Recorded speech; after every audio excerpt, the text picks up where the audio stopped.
আচ্ছা, কলকাতা কি সত্যিই ভারতের সবচেয়ে নিরাপদ শহর? এনসিআরবি 2023 সালের রিপোর্ট বলছে, হ্যাঁ, টানা চতুর্থ বছর ধরে কলকাতা ভারতের সবচেয়ে নিরাপদ শহর। কিন্তু সাম্প্রতিক কিছু ঘটনা এই দাবিকে চ্যালেঞ্জ করছে। চলুন ডেটার পেছনে লুকিয়ে থাকা সত্যিটাকে জানি। প্রথমে দেখি এনসিআরবি কি বলছে। 2023 সালের রিপোর্টে দেখা গেছে কলকাতায় প্রতি লক্ষ মানুষের মধ্যে মাত্র 83.9টি অপরাধ রেকর্ড হয়েছে, যা 19টি বড় শহরের মধ্যে সবচেয়ে কম। মহিলাদের বিরুদ্ধে অপরাধের হার মাত্র 25.7, দেশের তৃতীয় সর্বনিম্ন। তৃণমূল কংগ্রেসের সাংসদ সায়নী ঘোষ এই রিপোর্টকে শেয়ার করে বলছেন গদি মিডিয়া এটা দেখাবে না। কিন্তু এখানেই তো বড় প্রশ্ন, এই তথ্য আসছে কোথা থেকে? এবার দেখি কিছু বাস্তব উদাহরণ। এনসিআরবি রিপোর্ট রাজ্য পুলিশের ডেটার উপর ভিত্তি করে তৈরি করা হয়। আর যদি পুলিশ এফআইআর না নেয়, তাহলে আসল ছবিটা আমরা জানবো কেমন করে?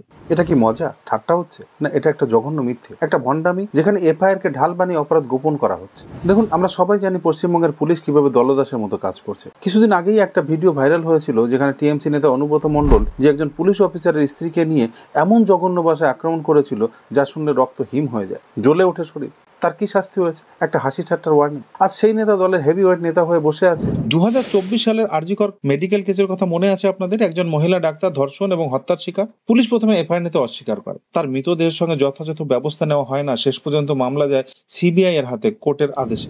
2024-এর সন্দেশখালীর ঘটনা, মহিলারা অভিযোগ করেছিলেন তাদের উপর নির্মম নির্যাতন হয়েছে, কিন্তু পুলিশ এফআইআর নিতে অস্বীকৃতি জানায়। মুর্শিদাবাদ 2025-এর ঘটনা, 3 জনের মৃত্যু হলেও পুলিশ প্রথমে এফআইআর এর বদলে ইন্টারনেট বন্ধ করে দিয়েছিল। এখন প্রশ্ন হলো, এই ঘটনাগুলো এনসিআরবি রিপোর্টে ধরা পড়েছে তো? যদি এফআইআর না নেওয়া হয়, তাহলে অপরাধের সংখ্যা কি কম না বেশি আমরা কি করে দেখব? তাহলে কিভাবে বোঝা যায় সত্যিটা কোথায়? এনসিআরবি একটি জাতীয় প্রতিষ্ঠান, তাদের রিপোর্টকে একদিক থেকে বিশ্বাস করা যায়, কিন্তু একই সঙ্গে মনে রাখতে হবে এই রিপোর্ট রাজ্য পুলিশের জমা দেওয়া তথ্যের উপর নির্ভরশীল। যদি অভিযোগই রেকর্ড না হয়, তাহলে ডেটা কি বাস্তব অবস্থা দেখাবে? সায়নী ঘোষ বলছেন গদি মিডিয়া এই তথ্য দেখাচ্ছে না। আমরা বলছি সব দিকের তথ্য দেখা উচিত, কারণ নিরাপত্তা কেবল সংখ্যায় বোঝা যায় না, এটা বোঝা যায় মানুষের দৈনন্দিন অভিজ্ঞতায়। আপনার কি মনে হয় কলকাতা কি সত্যি ভারতের সবচেয়ে নিরাপদ শহর? কমেন্টে লিখে জানাতে ভুলবেন না। আর এই ভিডিওটা যদি ভালো লেগে থাকে, তাহলে লাইক করুন, আপনার মতামত কমেন্টে লিখুন, এবং আরো এই ধরনের ফ্যাক্ট চেক ভিডিও পেতে আমাদের চ্যানেলটাকে সাবস্ক্রাইব করুন। বেল আইকন চাপতে ভুলবেন না, যাতে নতুন ভিডিও আপলোড হলে সঙ্গে সঙ্গে জানতে পারেন। শেয়ার করুন, আর পরের ভিডিওতে আবার দেখা হবে। নমস্কার।